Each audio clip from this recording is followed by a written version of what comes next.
Hi there, it's Lucy from MindFood, and this week we're going to be talking about practicing permaculture.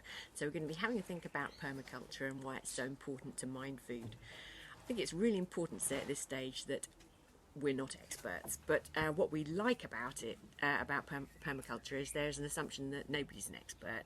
The key thing is about moving in the right direction. Now, I'm hoping that you've seen an article that I posted earlier in the week, which was about almost a definition of permaculture. Um, it's a really good read, and I highly recommend it.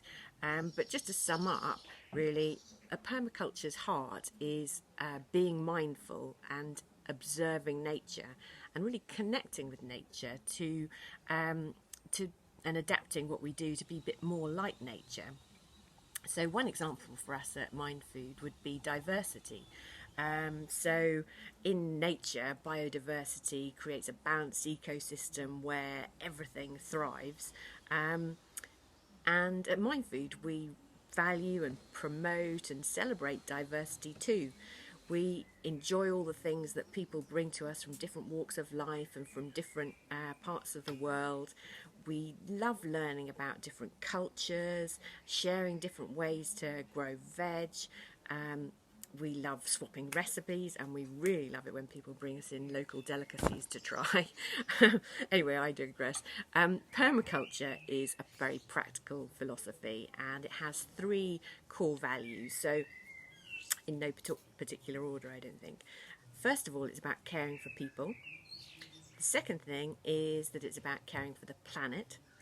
And the third thing is that it's about prioritising fairness, both to people and the planet.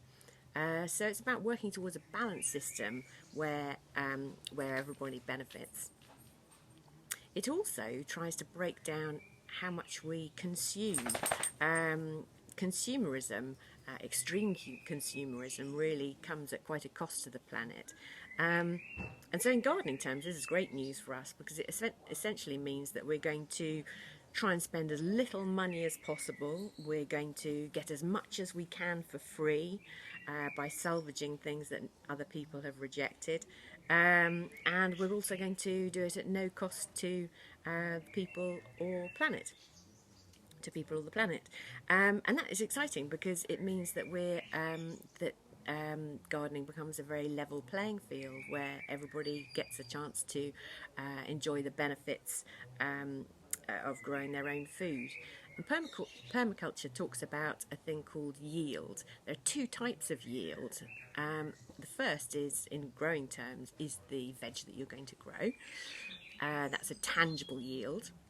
And then there are also intangible yields, and these would be improving your mental health and well-being, and generally the happiness that you can get from gardening. That's a fantastic yield. Another good thing for us as well is in permaculture is that it understands that we can't do everything at once. It's about taking one step at a time. And so here's how it works for us. First of all, at the planning and preparing stage, it's all about using our resources super carefully. So we're refusing and reducing and recycling and, hang on, do it again. Refusing, reducing, reusing and recycling wherever possible. We're making our own compost, and we're collecting our rainwater, and we're also rotating our crops to prevent disease. At the sowing and planting stage, we're starting to use more and more saved seed, and we've also hosted our first seed swap with other growing groups, which went very well. We're also reusing pots and making our own, and we're sharing our surplus seedlings with those who we feel would benefit the most. So when it comes to protecting and nurturing, we don't use pesticides. We deter pests with physical barriers like netting. We keep areas untended to shelter wildlife and attract pollinators with flowers to boost our crops. We also do companion planting, so that plants that are known to grow well together can support each other. So, for example, they might deter or divert pests, or supply useful nutrients back into the soil.